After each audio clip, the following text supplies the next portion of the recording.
woman who spoke about autonomous sensory meridian responses, the bodily sensations some people experience when watching women with long nails pressing buttons on cash registers or hearing crinkling paper.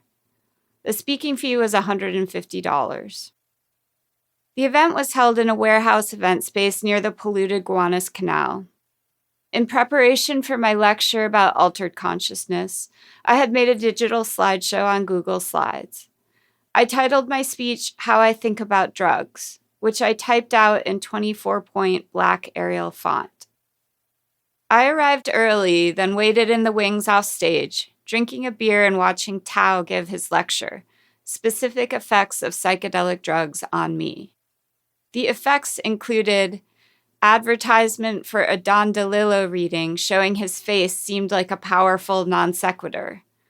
Psilocybin mushrooms. Said incoherent things about Harry Potter, then passed out. Cannabis. Realized I'd convinced myself while unconscious to go to the beach. Salvia. Alien occupation. Mushrooms again. And sobbing. Cannabis ingested, baked in an oven. After DMT, my life a vague myth, it was my turn.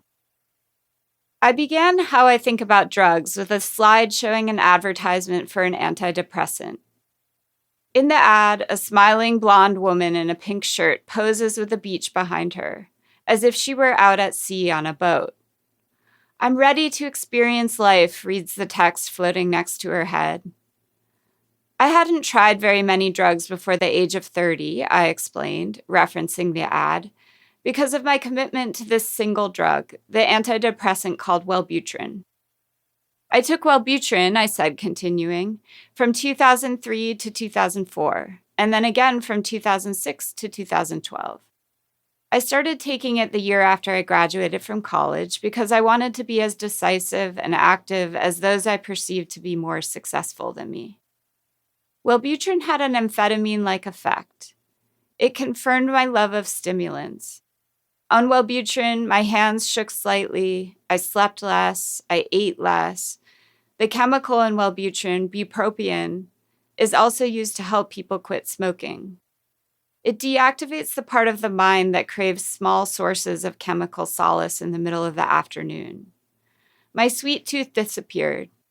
The pill made me skinny, impatient, quick to anger, productive, multi-orgasmic. The drug seemed to raise my heart rate.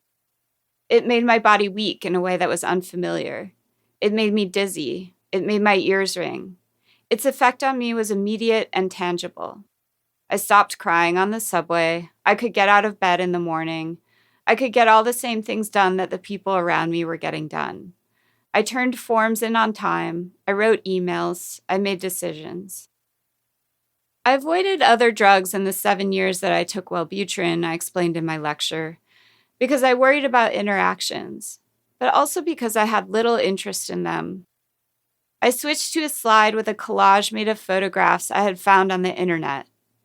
Images of a 1960s-era hippie, a 1990s-era candy raver, Nancy Reagan, Hunter S. Thompson, a hemp necklace, Ewan McGregor crawling out of a toilet in the movie Trainspotting, an anti-drug ad that read Ecstasy Today, Agony Tomorrow, psychedelic art by Alex Gray, and other images meant to convey the myriad negative impressions of drugs I had received as a young person, all of them specific to my generation. Drugs, I explained, were incompatible with my ideas of success, good health, and the clear exercise of reason. The druggiest kids I knew in high school had in fact ended up living out the nightmares that the propaganda had promised, and spent their late 20s and early 30s cleaning the bathroom in Goodwill, stuck in halfway houses, and trying to regain custody of their children. I knew all this because of Facebook, where they testified on their anniversaries of getting sober.